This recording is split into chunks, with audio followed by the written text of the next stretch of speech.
Olá, meus amigos. O fim do ano costuma ser uma época de felicidade, celebração e festa, muita festa. É o momento em que nós, por outro lado, avaliamos o ano que passou e pensamos o que houve de bom e o que aconteceu de ruim nos meses anteriores.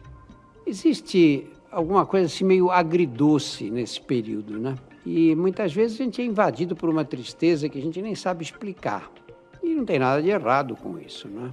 Na frustração, esse vazio, a apatia e a concentração e o ânimo também são alterados. E é possível que você esteja experimentando um fenômeno conhecido como depressão de fim de ano. A depressão de fim de ano é um quadro que aparece junto das datas comemorativas de Natal e Ano Novo. É bem descrito na psicologia. Se você tem inclinações de ficar mais desanimado durante as festas, existem algumas recomendações para reduzir as chances de você ser afetado pela depressão de fim de ano. Por exemplo, ter uma boa rotina de sono, evitar o isolamento e buscar a companhia de pessoas queridas. Vamos lembrar também que não se sobrecarregar de responsabilidades e de eventos no final do ano.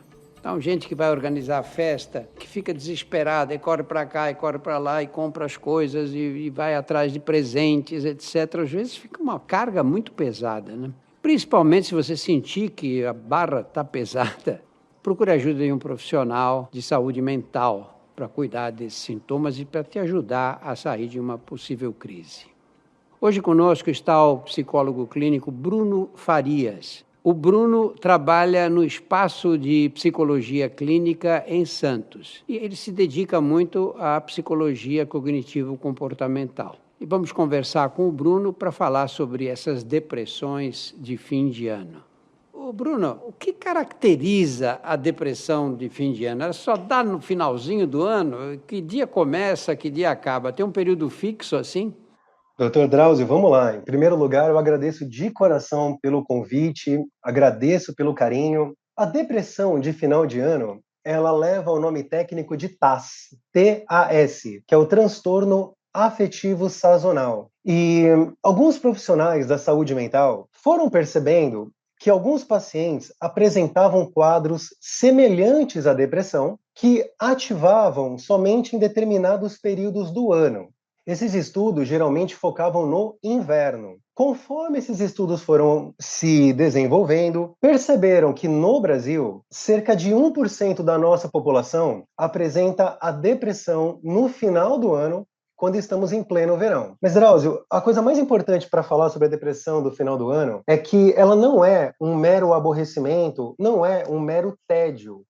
O paciente, quando está entediado, ele tem consciência que, quando estiver envolvido com uma atividade motivadora, aquele estado de espírito muda. Uma pessoa aborrecida porque teve um dia cheio, ficou preso no trânsito, sabe que um bom banho, uma boa noite de sono também vai recuperá-lo. Já a depressão de final de ano é um quadro que não causa incômodo, é um quadro que causa sofrimento. O paciente estará enfrentando sintomas muito severos que vão deixá-lo incapacitado. Então, eu acho que a primeira coisa bacana para trocarmos ideia, não se trata de um mero tédio, nem de um mero aborrecimento. E esses sintomas aos quais você se referiu, quais são os principais, né? Os principais sintomas são uma agonia. O paciente ele relata sensações físicas desagradáveis inespecíficas. Então é comum a pessoa falar que sente um aperto no peito, um bolo no estômago, e é uma agonia que vai deixá-lo inquieto, agitado. Junto com essa agonia, uma tristeza profunda e incapacitante. E então, na depressão do final do ano, vamos perceber que o paciente apresenta uma desregulação emocional, que é quando a pessoa reage de uma forma emocionalmente desproporcional aos eventos, uma irritabilidade e uma impaciência aguda, confusão mental, doutor. É difícil para o paciente organizar como que ele vai trabalhar naquele dia, tomar decisões. Também vamos observar o abandono das atividades laborais e das atividades sociais. Alguns pacientes, eles estão, por exemplo, com uma viagem marcada para o final do ano. E quase chegando na data do embarque, eles cancelam, porque sentem que não têm condições de aproveitar aquele momento. E então esses são os sintomas principais: baixa energia, tristeza profunda, sensações físicas de agonia inespecíficas e também transtornos do sono. A depressão de final de ano afeta profundamente o sono dos pacientes. Que alterações do ritmo do sono, Bruno? A pessoa deita e não consegue dormir, ou ela deita, dorme, depois acorda no meio da madrugada e aí não consegue mais pegar no sono? Nesse quadro, doutor, geralmente é um sono intermitente. O paciente relata que ele acorda muitas vezes durante a noite, tem uma noite repleta de agonia, porque ele quer dormir e não consegue, se percebe muito agitado para conseguir dormir. Então, dorme alguns minutinhos, acorda novamente. Esse talvez seja o transtorno mais observado. E existem algumas pessoas que correm maior risco de desenvolver esse tipo de depressão, ou ela pode acontecer com qualquer um de nós? Doutor, essa pergunta é muito interessante. Existem, sim, pessoas que são mais propensas a ficarem deprimidas no final do ano. Esse quadro, o transtorno afetivo sazonal, ainda requer mais estudos. Nós não conhecemos esse quadro em sua total profundidade, mas o que sabemos até aqui é que existem 3 situações em que uma pessoa ela pode estar mais propensa. A primeira situação são pessoas que já têm predisposição à depressão. Então é aquele paciente que já lidou com a depressão em algum momento da vida, que já percebeu que em um certo final de ano ele já não esteve bem. A segunda situação, doutor, são das pessoas cujo final de ano irá despertar memórias afetivas. Por exemplo, aquela pessoa que sempre gostou do final do ano, sempre gostou das reuniões, mas esse ano, aquele ente querido que ela gostava tanto já não está mais entre nós. Por exemplo, aquela vovó que fazia uma rabanada deliciosa. Então, como será para esse paciente a interpretação desse final do ano, que vai despertar essas memórias afetivas? Talvez o luto não tenha sido bem elaborado, então precisamos tomar um certo cuidado. E eu acho muito importante falar sobre a terceira situação, porque ela está acometendo muitos jovens.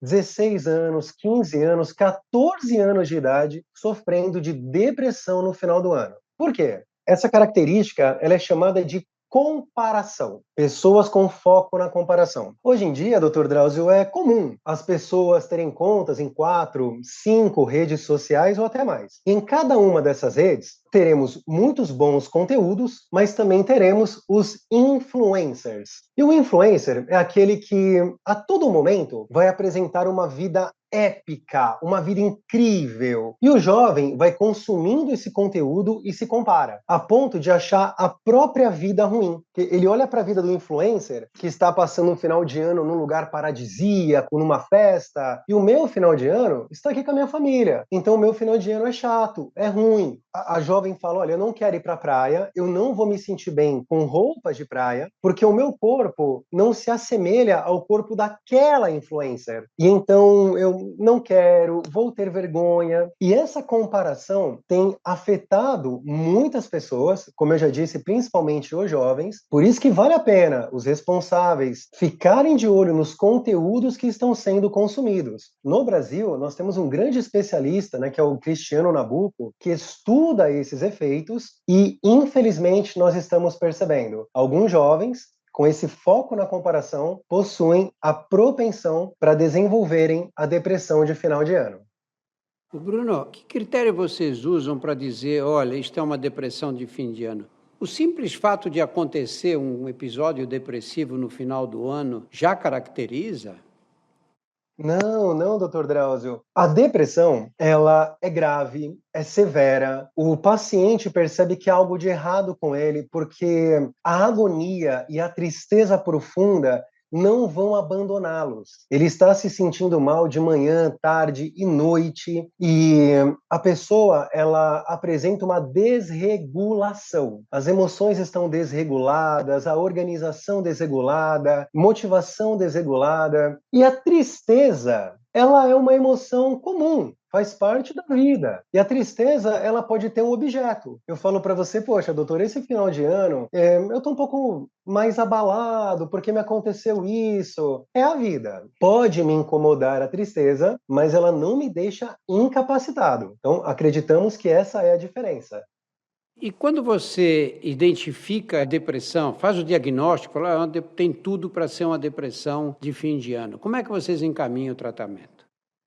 Nossa, ótima pergunta. Doutor Drauzio, para toda a audiência que nos acompanha, ao perceber que o nosso familiar, o nosso amigo, ele não está bem, nós precisamos encaminhá-lo para profissionais da saúde mental capacitados. Aí parece que eu estou falando uma obviedade. E não é tão óbvio por conta de duas situações. A primeira é um número gigantesco de charlatães que existem atuando na área da saúde como um todo. Mas nessa em particular, né?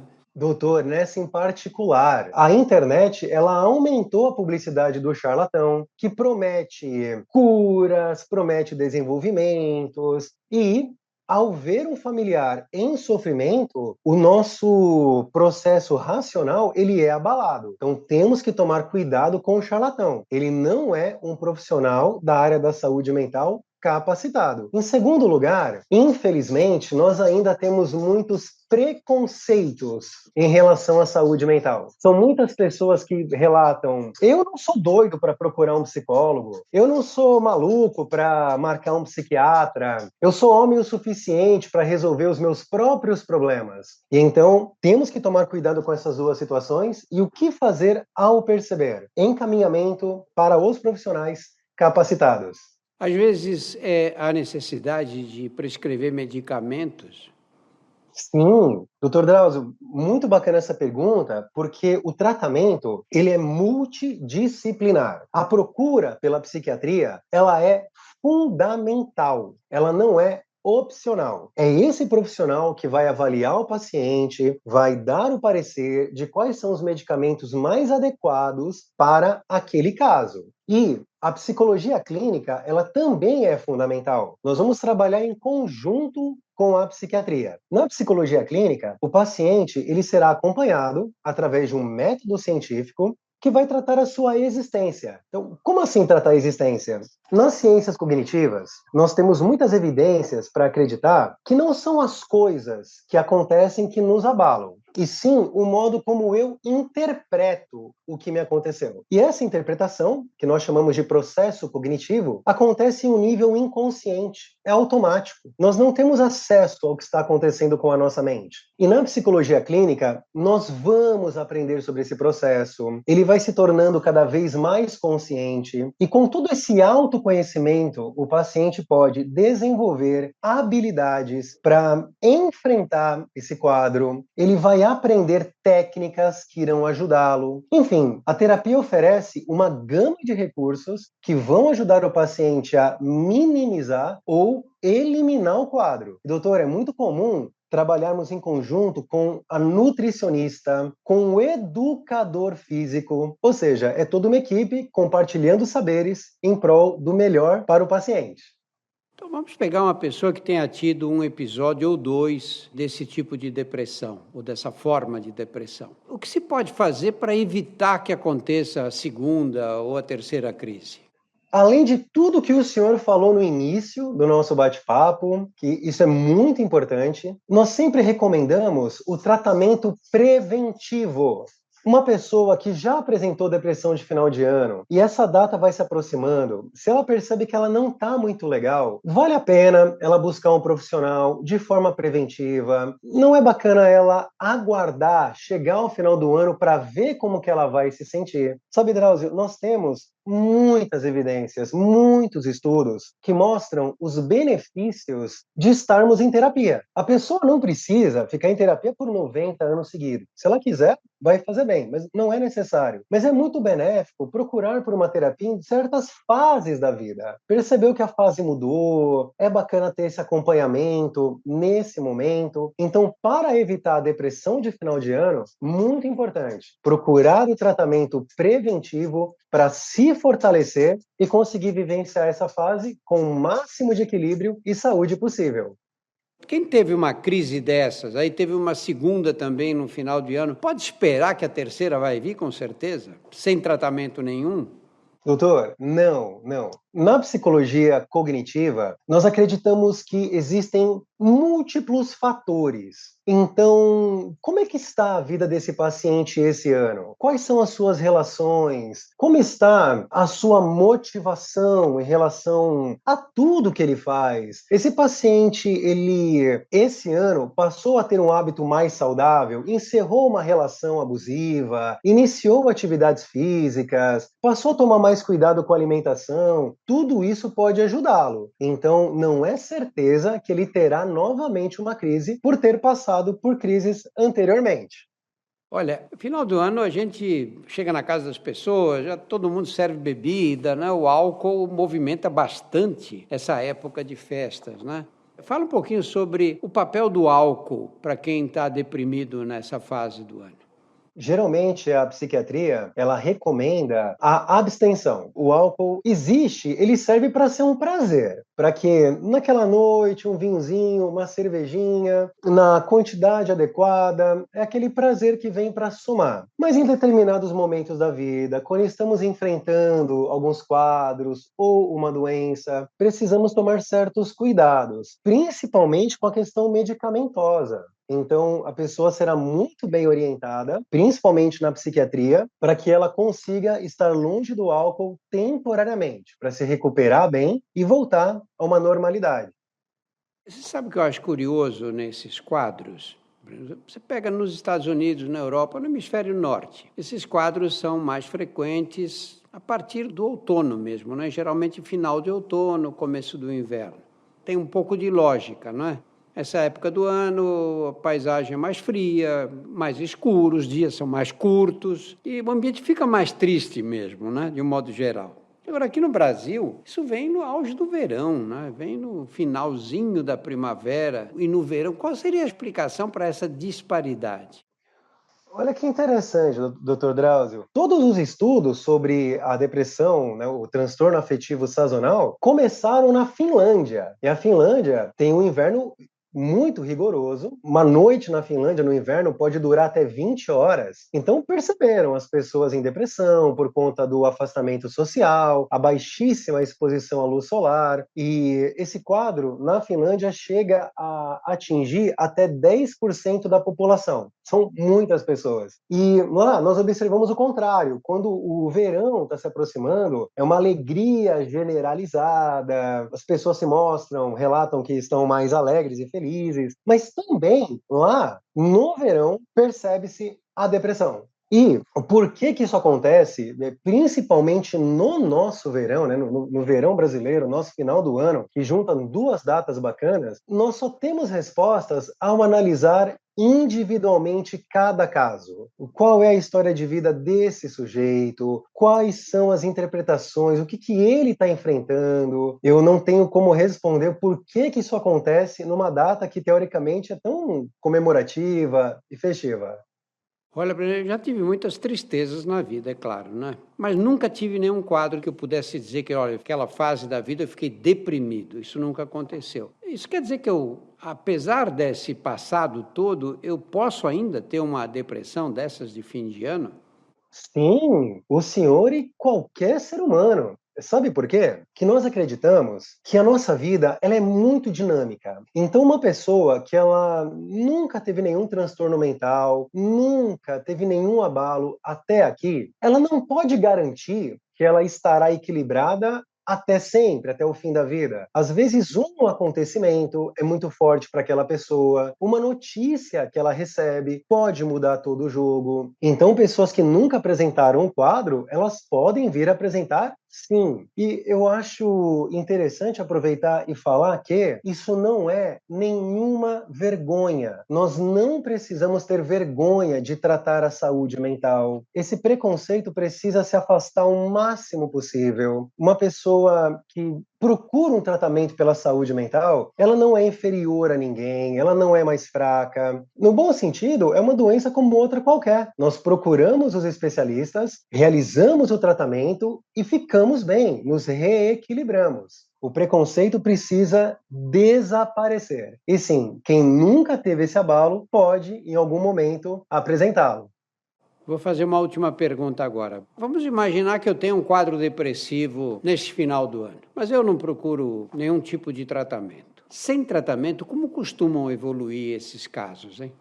Dr. Drauzio, infelizmente, pessoas que não procuram tratamento geralmente abusam de substâncias para enfrentar os sintomas, para enfrentar essas sensações ruins. E também são pessoas que se isolam, acabam estando cada vez mais afastadas. A recomendação é que não façamos isso. Se uma pessoa perceber que ela não está legal, não se sente bem, procura pelo acompanhamento e faça essa procura o mais rápido possível. Dessa forma, ela consegue ser acompanhada para tratar a sua saúde da maneira mais adequada possível. É totalmente desaconselhável o paciente, entre aspas, querer enfrentar esse quadro sozinho. Bruno, muito obrigado por esses esclarecimentos todos. Queria dizer que no nosso portal você encontra mais de 100 episódios do DrauzioCast que versam sobre os mais variados temas. Conheça também os nossos outros podcasts, o Porquê Dói, o Saúde Sem Tabu e o Outras Histórias. Todos estão disponíveis nos principais agregadores e no nosso canal no YouTube. Nós acabamos de falar com o Dr. Bruno Farias, que é psicólogo especializado na área cognitivo-comportamental. Muito obrigado, Bruno. Eu que agradeço de coração pelo convite. Um grande abraço para toda a audiência e desejo um final de ano muito feliz para todos e todas.